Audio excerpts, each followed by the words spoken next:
आज का जो हमारा टॉपिक है इसका नाम है दोस्तों क्लासिफिकेशन एंड एवोल्यूशन। जैसा कि हम पिछली वीडियो में हम मुख्य रूप से क्लासिफिकेशन के बारे में पढ़ चुके हैं कि क्लासिफिकेशन को हमें किस प्रकार से करना चाहिए, उसका बेसिस क्या होना चाहिए। जैसे कि यूकैरियोटिक्स में, प्रोकैरियोटिक्स में, उसके बाद उसको यूनिसेलुलर, उसके बाद उसको मल्टीसेलुलर में, उसके बाद कौन से एनिमल्स हैं जिनके पास सेल वॉल है, किसके पास सेल वॉल नहीं है।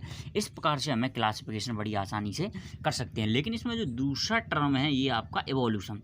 तो इवोल्यूशन का क्या मतलब है, तो इवोल्यूशन के बारे में मैं आपको दोस्तों बता दूं कि इवोल्यूशन को सबसे पहले जो दिया था, इस थ्योरी को जो प्रपोज किया था इवोल्यूशन के बारे में, ये चार्ल्स डार्विन ने दिया था। इसको आप ध्यान रखिएगा, चार्ल्स डार्विन ने 1859 में अपनी जो बुक है द ओरिजिन ऑफ स्पीसीज, यानी कि स्पीसीज किस प्रकार से जो है कि उत्पन्न हुई उसके बारे में उन्होंने डिस्कस किया था। तो उन्होंने इवोल्यूशन को बताया था कि यदि कोई भी एनिमल है या प्लांट्स है, उसकी बॉडी डिजाइन में या उसकी फॉर्म्स में कोई भी प्रकार का अंतर आना, यानी कि पहले जो उसकी डिज़ाइन थी या कोई भी बॉडी में कोई भी उसके गुण थे उनमें परिवर्तन आया ना, जिससे वो इन्वायरमेंट में अच्छी तरह से जो है कि सर्वाइव कर सके।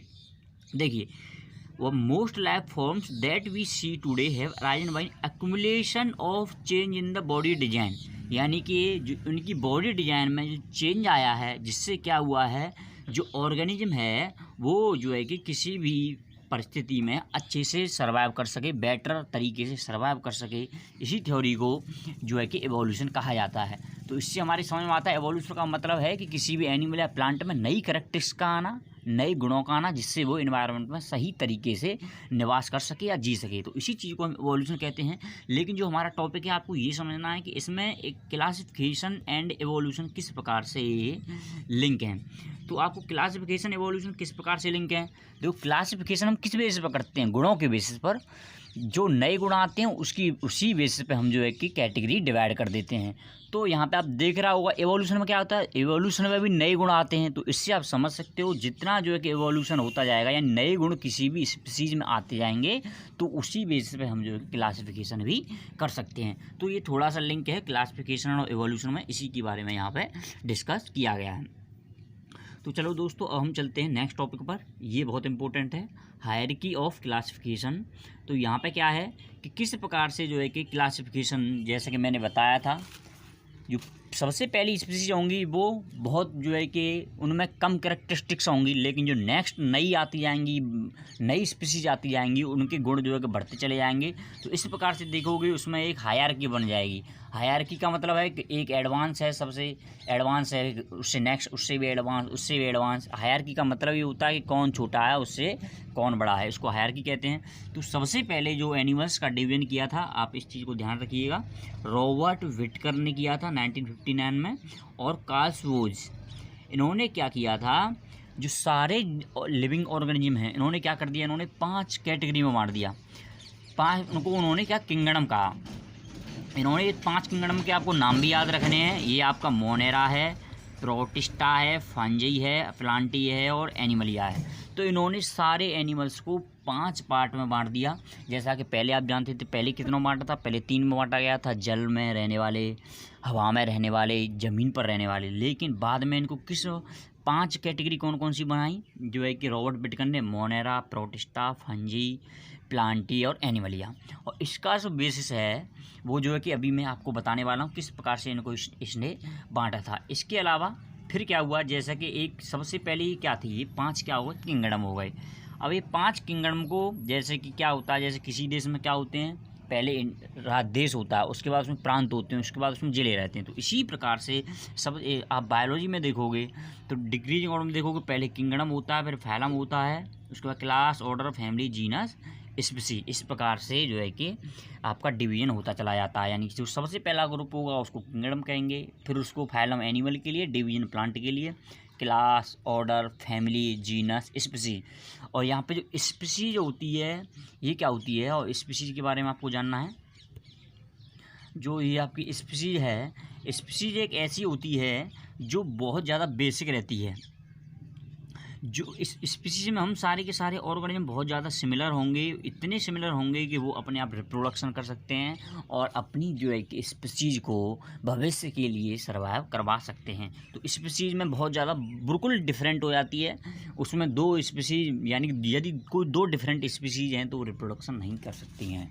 ठीक है, तो आपको इस ऑर्डर को ध्यान रखना है और जो है कि आपको इस स्पीसीज के बारे में ध्यान रखना क्या है। तो ये अब 5 ग्रुप हो गए यहाँ पे और 5 ग्रुप के बारे में दिया हुआ है। पहले में इससे पहले आपको 5 ग्रुप के बारे में बताएं, हम ये देख लेते हैं कि इसको किस प्रकार से डिवाइड किया गया था। तो यहाँ पे देखो दोस्तों टेबल दी हुई है किस प्रकार से जो कि रॉबर्ट विटकर और कार्ल बूच ने ऑर्गेनिज्म को डिवाइड किया था। तो यहाँ पे आप देख सकते हैं कि जो सबसे पहले है ऑर्गेनिज्म में इन्होंने बताया कि ऑर्गेनिज्म को 2 पार्ट में बांटो। एक में आपको बांटना है प्रोकैरियोटिक्स, दूसरे यूकैरियोटिक्स में। अब प्रोकैरियोटिक्स में जो यूनिसेलुलर हैं उनको इन्होंने मोनेरा नाम दे दिया। ठीक है, और जो यूकैरियोटिक्स को फिर यूकैरियोटिक्स में क्या होता है, इनके जो सेल ऑर्गेनल्स होते हैं उनके ऊपर लेयर्स रहती हैं, वो क्लियरली आपको दिखेंगे। उसके बाद यूकैरियोट्स को आपको 2 पार्ट में बांटना है, एक को आपको करना है यूनिसेलुलर में और दूसरा आपको करना है मल्टीसेलुलर में। जो यूकैरियोटिक्स में यूनिसेलुलर है उस ग्रुप का नाम आपका प्रोटिस्टा हो गया, और जो मल्टी सेलुलर हैं और मल्टी सेलुलर को फिर आपको फिर से नेक्स्ट 2 पार्ट में बांटा है। इसका एक का नाम है, जैसा कि आपको पता ही होगा, एनिमल्स के पास सेल वॉल नहीं होती है, जिनके पास सेल वॉल नहीं है वो एनिमलिया हो गए, और जिनके पास सेल वॉल है वो जो है कि आपके जो है कि इनको भी फिर 2 पार्ट में बांट दिया इन्होंने। एक को जो फोटोसिंथेसिस करते हैं, जैसा कि आप जानते हो प्लांट जो फोटोसिंथेसिस करते हैं उनको प्लांटी कह दिया, लेकिन इनके पास सेल वाल है लेकिन ये फोटोसिंथेसिस नहीं करते, इनको फंजी कह दिया। तो ये आपका डिवीजन का बेसिस रहा है इनका, इन्होंने 5 में किस प्रकार से बांटा था। तो ये दोस्तों आपको समझ में आ गया होगा किस प्रकार से इन लोगों ने जो है कि 5 किंगडम में पूरी ऑर्गेनिज्म को डिवाइड कर दिया था। अब आप इन सब के बारे में देख सकते हो, सबकी प्रॉपर्टी देख सकते हो थोड़ा बहुत कि क्या क्या है। अब सबसे पहले आपकी यहाँ कैटेगरी कौन सी आती है, मोनेरा आती है। तो मोनेरा के बारे में आपको पता ही होगा, जैसा कि ये कौन से यूकैरियोटिक्स हैं, तो इनके पास यानी कि कोई भी डिफाइंड न्यूक्लियस नहीं है, डिफाइंड न्यूक्लियस या ऑर्गेनेल्स नहीं है, और ये इनके पास कोई भी मल्टी सेलुलर बॉडी डिजाइन भी नहीं है। इसके अलावा जो आपको याद रखना है जो है कि इसमें जो कुछ एनिमल्स ऐसे होते हैं जो खुद से भी फूड बनाते हैं, ऑटोट्रॉपिक भी होते हैं, हीटरोट्रॉपिक भी होती हैं। इसमें फिर आपको जो मुख्य रूप से जो आपको एग्जाम्पल को याद रखिएगा, बैक्टीरिया है और एनाबीना है। ठीक है, उसके बाद आपको प्रोटिस्टा होता है। प्रोटिस्टा कैसा था, यूकैरियोटिक्स हैं, मैंने डिवीजन में बताया आपको प्रोटिस्टा कैसे हैं। प्रोटिस्टा में क्या हुआ, ये यूनिसेलुलर होंगे, उसके बाद यूकैरियोटिक्स होंगे। ठीक है, इनमें जो है कि इसके अलावा इसमें क्या होता है, इनमें कुछ में जो है कि हेयर लाइक सीलिया होते हैं या विप लाइक फ्लैगेला होते हैं जिससे वो मूवमेंट कर सकें। इसका आपको भी एग्जांपल रखना है, इसको प्रोटोजोअन्स याद रख सकते हो। इसमें ज़्यादा कुछ नहीं है, आप एग्जांपल ध्यान रखिए और इसकी प्रॉपर्टीज ध्यान रखिए। इसके बाद देखो ये एग्जांपल है यहाँ पर, जैसे पैरामीशियम है, अमीबा है, यूलिना है। इसके बाद आपके आते हैं फंगई। तो फंगई में क्या है, देखो फंगई में जैसे बताया था इनके पास सेल वॉल होती है, लेकिन ये जो है कि फूड के लिए दूसरे पे डिपेंड करते हैं। ये जो है कि फोटोसिंथेसिस नहीं कर पाते हैं, इसलिए इनको हीटरोट्रॉपिक कहा जाता है। हीटरोट्रॉपिक दो किसी दूसरे पे डिपेंड करें, और यूजुअली ये जो कोई भी सड़ा हुआ होता है यानी डिकेइंग ऑर्गेनिक मटेरियल होता है, फूड यूज करते हैं, इसलिए इनको जो है कि इनका दूसरा नाम सैप्रोफाइट्स भी कहा जाता है। आप इसको भी ध्यान रखिएगा कि सैप्रोफाइट्स क्या होते हैं।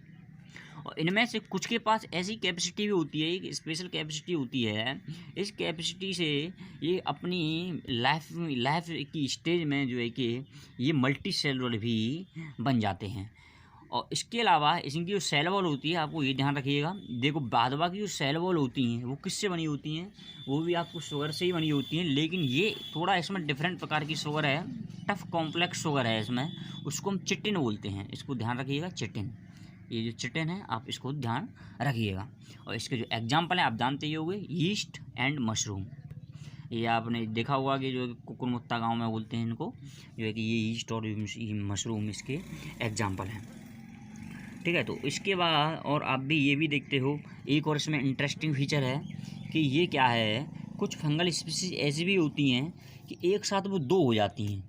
जैसे आपने ग्रीन एल्गी को देखा होगा, ये पूछा जाता है क्वेश्चन कि ग्रीन एल्गी को या साइनोबैक्टीरिया कह सकते हो उसको, वो क्या है, एक दूसरे पर डिपेंड रह के रहती हैं, यानी कुछ काम वो स्पेसिफिक करेगी, दोनों एक साथ रहती हैं, अलग अलग नहीं रह सकती। इसी जो प्रोसेस को बोलते हैं सिम्बायोटिक, ठीक है। इसी रिलेशनशिप को सिम्बायोटिक कहते हैं, परमानेंट तरीके से एक दूसरे पर डिपेंडेंट रहना। इसी चीज़ को हम जो है कि सिम्बायोटिक कहलाते हैं। और इन्हीं सिम्बायोटिक लाइफ फॉर्म्स को हम लिचेन बोलते हैं। जैसा कि आपने देखा होगा तालाब में, पॉन्ड्स में काई जम जाती है, इसी को हम लिचेन कहते हैं। और इस लिचेन को आप जो है कि प्लांट्स पे भी देख सकते हो। वो जो है कि प्लांट से इसको यूज करके अपनी जो है कि फूड को प्रोसेसिंग करते हैं। इसके अलावा प्लांट तो आपको पता ही होगा, प्लांट जो है कि मल्टी सेलुलर हैं, यूकैरियोटिक्स हैं, इनके पास सेल वॉल होती है, ऑटोट्रॉफ्स हैं, फोटोसिंथेसिस का यूज करते हैं, क्लोरोफिल होती है। और जो है कि ये सबसे ज़्यादा हमको विजिबल फॉर्म होती है, दिखाई देती है प्लांट और एनिमलिया। तो इसके अलावा फिर जो एनिमलिया है ये भी आपको पता ही होगा, मल्टी सेलुलर हैं, यूकैरियोट्स हैं, लेकिन इनमें क्या विदाउट सेल वगैरह हैं, ये हीटरोटाइप्स हैं। और इसके अलावा हम भी इनके सब ग्रुप के बारे में नेक्स्ट वीडियो में पढ़ेंगे। हमको मुख्य 2 ही के बारे में पढ़ना है, सब ग्रुप्स के बारे में, प्लांटी और एनिमलिया, ठीक है। तो इन 2 के बारे में ही हम पढ़ेंगे नेक्स्ट वीडियो में। पहले हम प्लांटी के बारे में पढ़ेंगे, फिर एनिमलिया के बारे में पढ़ेंगे। तो दोस्तों आपको मुझे लगता है वीडियो समझ में आ गया होगा। यदि आपको कोई डाउट है तो आप कमेंट बॉक्स में पूछ सकते हो। नेक्स्ट वीडियो को देखना चाहते हैं तो आप चैनल को सब्सक्राइब कर सकते हो, जिससे आपको नोटिफिकेशन सबसे पहले मिल जाएगा।